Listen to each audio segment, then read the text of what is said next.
Hey, good morning, everybody. It's great to see so many people out here on a holiday weekend. You know, we got Labor Day coming up tomorrow. It's rainy out. It's kind of miserable. It's not John Cruz's favorite weather, but everybody is showing up. It's just super cool to see everybody here. And it's awesome. We have the whole young adult crew just chilling out in the front. Go ahead and make some noise for yourselves up there. Come on. Not quite awake yet this morning, but we'll get there, I promise. But it's been such a blessing to move up here and be up here for the time that I have been here.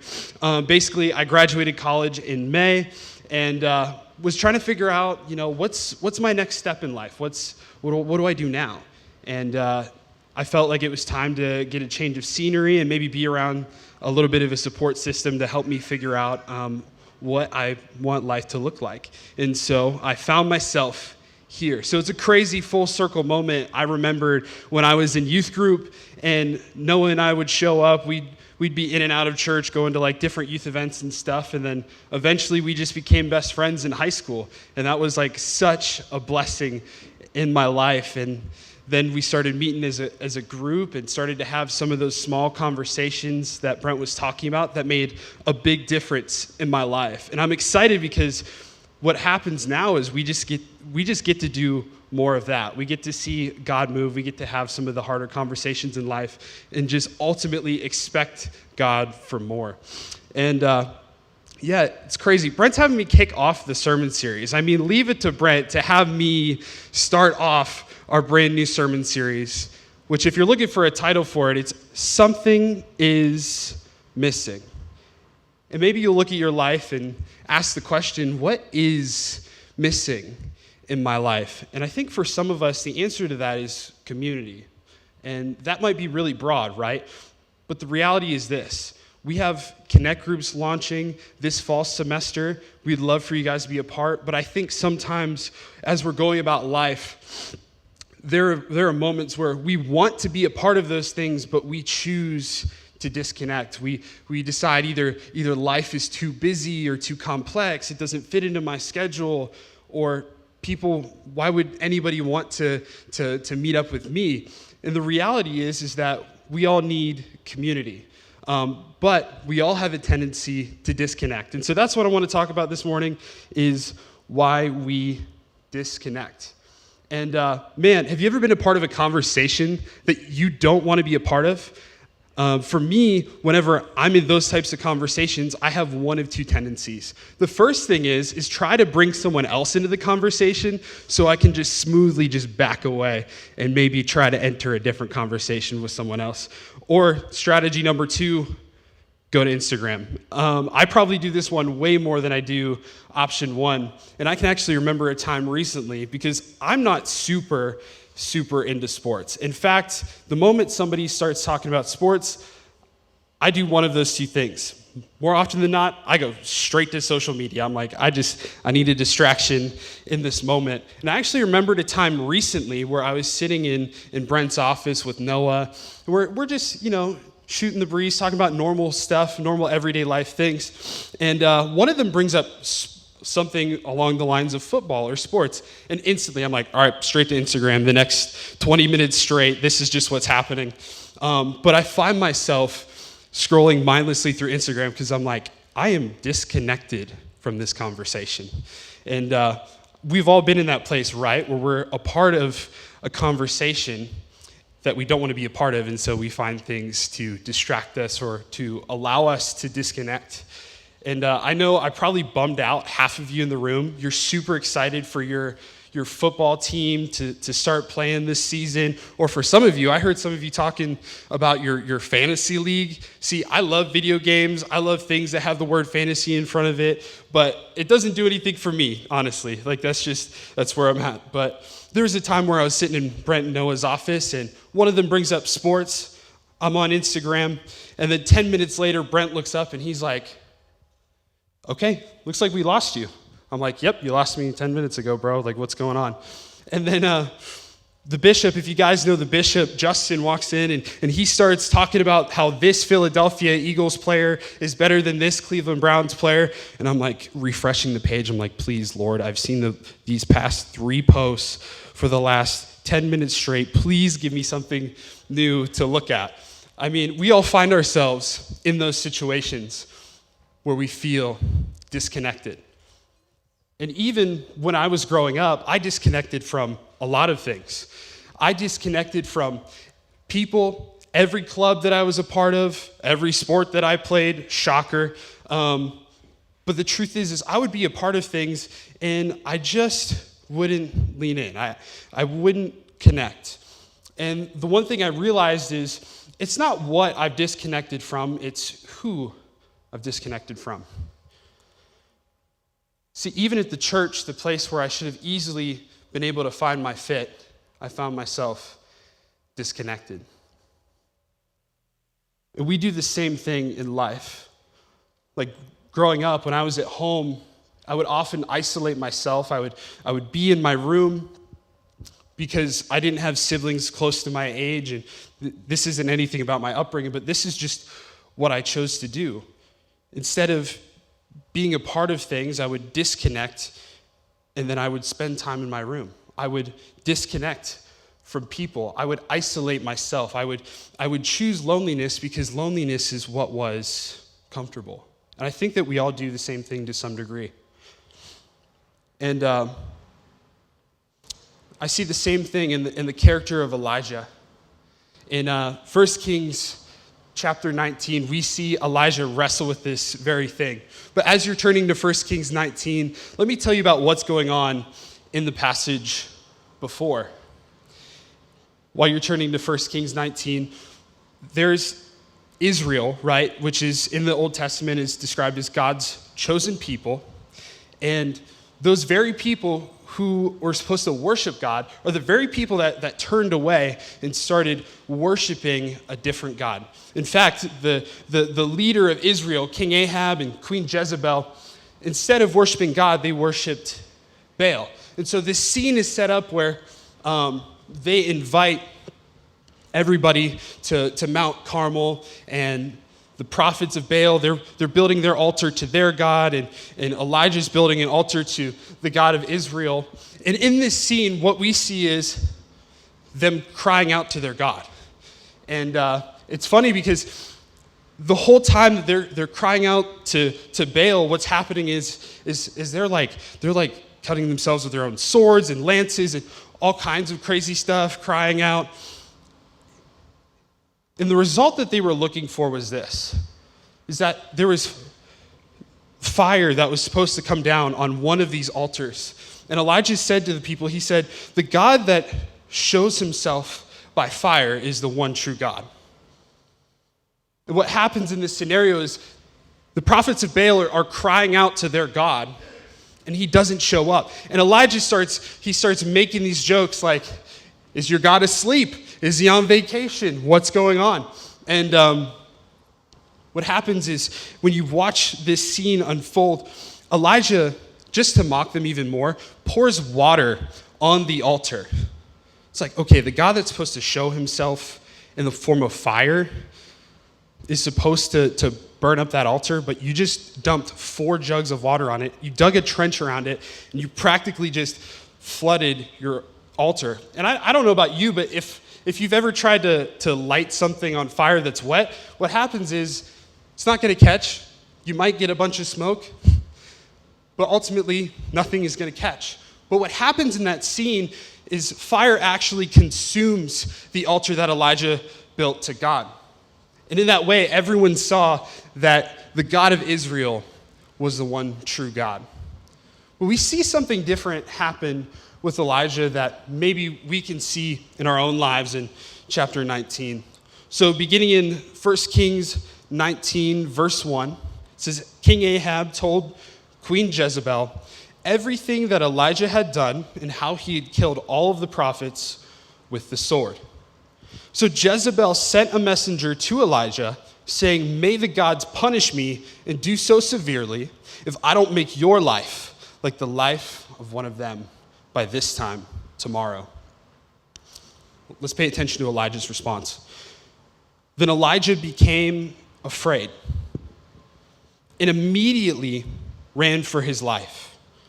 When he came to Beersheba that belonged to Judah, He left his servant there, but he went on a day's journey into the wilderness.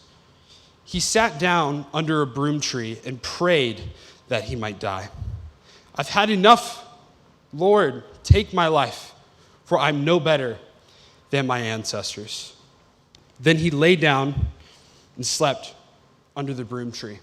The first thing I want us to look at and take away from what's going on in this scenario is that Elijah became disconnected. Elijah saw these things that were happening, and we see in the chapter before of someone who goes from triumph to retreat. And we do the same thing. There are moments in our lives where we may feel like we are experiencing triumph in our lives, and then the next moment we find ourselves retreating. We see the same thing happen in Elijah. Why? Because the first thing that we need to notice is that when life is difficult, we disconnect. It's not that we just choose to do it. It's something that naturally we choose to do. We disconnect because life is too difficult. Life is too complex. We don't understand what's going on, and sometimes life will intimidate us. So instead of leaning in, what we do is we pull away and we disconnect from the very thing that we need, which is each other. When life is hard, the first thing that we do is throw out community. Like, yeah, I got too many things going on. Stop showing up to church. You got too many things going on. Why would I want to be a part of a Connect group? Because the reality is that we need each other. It's not about what we disconnect from, but it's about who we disconnect from. Like as a kid, I quit those clubs and every sport that I played, not just because of what the thing was, but I was disconnecting from people, and that was ultimately my choice. Instead of leaning in and finding our healing, we often choose disconnection. When Elijah found himself under the broom tree, I couldn't help but think of my own personal broom tree. See, growing up, I would choose to spend time in my room to disconnect from people. And I'd be listening to music and playing video games, and all those things are great, and I still enjoy doing those things. They're good in moderation. But the truth is I was doing that to escape the reality of something that I actually needed. That the friction in my life is what I actually needed, and that friction came from other people. The truth in this story is that Elijah is exhausted. Elijah just went from this moment of triumph to a state of retreat, not because, he's just, this just happened, I'm just going to go take a nap. No, he was actually afraid and he was exhausted. And I think we need to understand that Elijah's role is pretty big. The reason why this person is so important is because he's the very person trying to bring Israel back into a relationship with God. And so he's carrying all this weight on his shoulders. You think someone that just saw God physically manifest himself would be able to feel like anything is possible. I don't know about you, but if I was in that scenario and I saw fire consume the altar that I just dumped a whole bunch of water on, I just sprayed it down with a fire hose, you'd feel like you'd be able to do anything. Continuing in verse 5, suddenly an angel touched him. An angel told him, "Get up and eat." Then he looked, and there at his head was a loaf of bread baked over hot stones and a jug of water. So he ate and he drank and he laid down again. The angel of the Lord returned for a second time and touched him. He said, "Get up and eat, or the journey will be too much for you." So he got up, ate, and drank. Then on the strength from that food, he walked 40 days and 40 nights to Horeb, the mountain of God. He entered a cave there, and he spent the night. The second thing I want us to take away from this is that God does not leave us even when we isolate ourselves. I had a moment when I was super young where my parents took me to see the fireworks. And in that moment, and you're a little kid, your parents are not going to know how you're going to react. In fact, I struggled with loud noises for some reason when it came to things. Like, my dad took me through the car wash one time, and, you think I'd be entertained, all the things going on, and seeing soap on the windshield. I was freaking out. Like, I was screaming. And the same thing happened when I was faced with these fireworks. My parents took me, it was only a few blocks away from our house, but he took us to see the fireworks, and I just remember fireworks going off, and instead of running to him to find out that, okay, these things aren't going to kill me, these big flashes in the sky aren't going to hurt me, I screamed in terror and I ran for my life, even though someone was right there that could reassure me that everything's going to be okay. And I think we do the same thing. God does not leave us even when we isolate ourselves. See, Elijah ran, but God never left him. Elijah ran, but what happened is God sent an angel not once, but also a second time. Like, the first time he sent the angel, he went back to sleep. I think sometimes that happens with us too, is we're faced with a complicated scenario, and maybe someone's trying to take a step into our life, but what we end up doing is pulling away still. But the good thing about God is he showed up a second time, so that even when you and I isolate ourselves and feel like we're at the end of our rope, God is right there. He does not allow us to stay isolated. In fact, I believe that God's placed people around us that we should be able to lean on. So I want to ask you the question, does it intimidate you to invite people into your life? Do you think maybe your life's too complex, or that people just don't understand you? Because trust me, I felt the same way when I was growing up. And still to this day, there are moments in my life where it pulls something out of me to invite people into my life. Connection does not come easy for me. Like Elijah, you and I have circumstances and situations that we allow to intimidate us and to discourage us from what God really wants to do. It's something that he's already done. I believe that God's put people in our lives. So the third thing I want us to take away is this, is there is a purpose for people in our lives. Jesus had 12 disciples with him, but 3 that he kept really close. The 12 disciples, and then there was Peter, James, and John. And if you read throughout the New Testament, you'll see that none of them are perfect. Especially, we look at the life of Peter, and he denies Jesus 3 times. But he's still considered one of the 3 that's in his circle.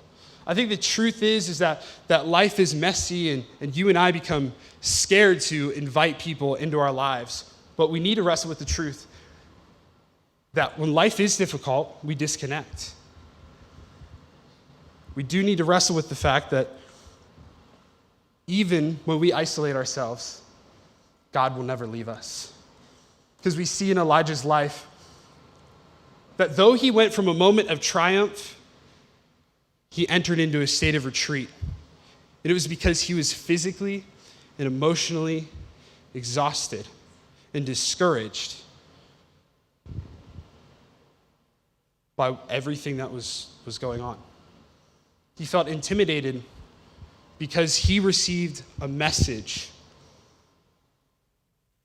It wasn't anything crazy. It was something that he received, and it was a message. It was one word that discouraged him. And I think in life, that's what we do, is we make things way bigger than they are.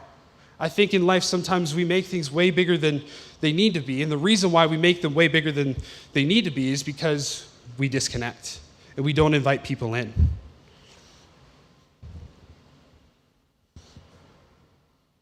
So when life is difficult, we disconnect. But God also doesn't leave us. And he's put people in our lives on purpose. Instead of disconnecting, you and I could see a different world. We could see a different community whenever we choose to invite people into our lives. I know that growing up, I haven't done this well. growing up, I haven't invited people into my life at all times. There are times where I've been really connected, and I've had times where I've been really disconnected. And then it's crazy because sometimes if you take a deeper look, God is still faithful even in those moments where we disconnect. We see this happen with Elijah, and it's definitely happened in my life. I remember growing up, and I felt everything that Brent was sharing about that student at Northview, because I know what it feels like to feel isolated, to feel like you're at the end of your rope, to feel like you don't have anyone. If that's you in this room, I want to encourage you that God has not left you, and that there are people here for a reason. There are people in your life on purpose. When I was in high school, me wrestling with the things of life, like, my parents getting a divorce, me not fitting in at school. Granted, nobody's to blame for any of that. It's just the world that we live in, right? But the truth is that I disconnected. And I know what it's like to disconnect, because I found myself being this person that's not interested in things that other people are interested in. And so instead of leaning in and inviting people into my life, I would push them away. Like how Elijah went under a broom tree. My own personal broom tree was my room. I would shut the door. I'd put in earbuds. Sometimes I would cry. Sometimes I would just sit there. And it wasn't for a long time until I started leaning in to community that I saw my life start to change. I saw my view of myself start to change. And when I started to lean into that community, what began to happen is these areas of my life where I've chosen to disconnect. When I chose to connect, there was friction. It was hard. It was messy. And that's why we don't want to do it. I think a lot of us don't want to connect with other people because we believe that there's too much going on. There's too many things in our lives taking up space, taking up our time. But the reality is that God has designed us for connection. When God created Adam in the garden, it was to be in relationship with him. When God created Eve, it wasn't just for the marriage. The marriage was a symbol of community. It's the very thing that God had designed us for. Like I said, there were times in my life where I've disconnected completely. In fact, when I graduated high school and started college, I disconnected from people who were once valued voices in my life at a time where they needed me, at a time where I was too blind to see that I needed them. So like Elijah, again, I would just go to my room under my own personal broom tree. And I started Bible college, and I'd been attending this new church, and I assumed that I had the community that I needed. That I just went here and I volunteered here, and these people are my friends. But the reality is in that season of my life, I pushed out people that actually had a valuable voice. I pushed out people that I had a genuine relationship with. I pushed out people that have really helped me through those tough times when I would be depressed. That would be able to talk me through these things. That would be able to talk me through the anxious feelings that I'm feeling. That would be able to sit with me and not just point the finger, but actually encourage me. maybe you're in here and you feel like you don't have anybody. I want to encourage you that God is faithful. He hasn't left your side, and that he's put people in your life for a reason. He's put people around you for you to lean into. So I'd encourage you to take a look around. Maybe it's the person sitting next to you. Maybe it's someone that was in your Connect group last time we had Connect groups. But look for those people and invite them in.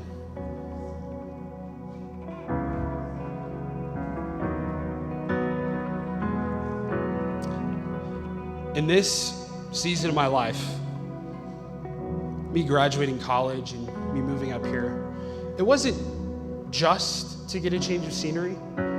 That was part of it. But another part of it is that I realized that there were people that I needed in my life.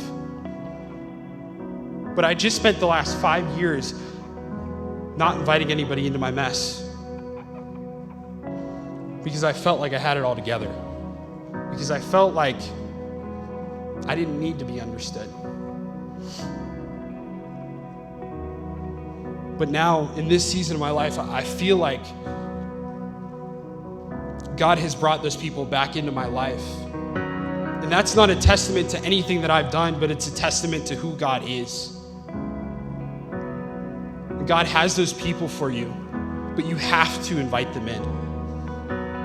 I know life is messy. I know life is complicated.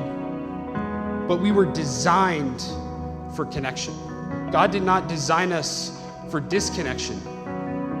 He designed us for one another.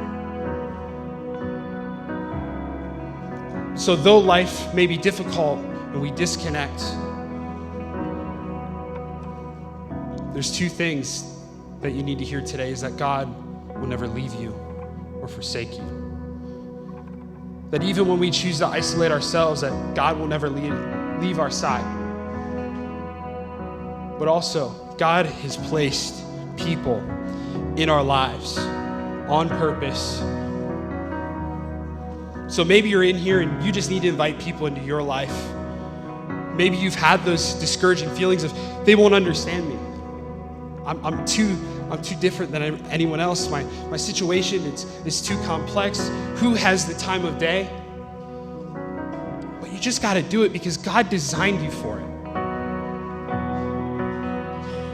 God has designed you for community. And maybe you're another person in this room and maybe you're afraid of inviting people in because maybe their lives are a little too messy. Well, the truth is if Jesus came down and he dealt with messy people, we're supposed to go and do the same thing. We're supposed to love one another. And so as we wrestle with this and as we leave this place, I want to encourage you to take a deeper look at your life. Maybe you recognize the thing that's missing is community. Maybe that next step for you is joining a Connect group. Maybe that next step for you is maybe calling that friend and seeing how they're doing. Maybe that next step is inviting other people in to have a conversation with you. Invite the friction in. So that being said, let's just go ahead and pray. Heavenly Father, thank you for today. Thank you for the opportunity for us to wrestle. To wrestle with why we're disconnected. To wrestle with the fact that life is difficult, but we need each other. God, help us to open our eyes to people that you want us to reach out to. Father, I pray that you would just move in our hearts, that we would see people, we wouldn't see relationships as a means to an end, but a means for connection and restoration and healing. Father, I pray for anybody in this room under the sound of my voice that feels like they're at the end of their rope. Father, I pray that you would just remind them of what your scripture calls you. Mighty God, wonderful counselor, Prince of Peace. Father, I pray for people that feel like they're at the end of their rope, that feel like they don't have anybody. I pray that you would just remind them that even though we may have been isolated or we've isolated ourselves, but you will never leave us, and that you've put people in our lives on purpose. So Father, as we leave this place, I pray that you would put it on our hearts to reach out to somebody. Whether it's for us to be a part of their lives, or maybe we just need to invite people in. Father, we thank you for it. In Jesus' mighty name, amen.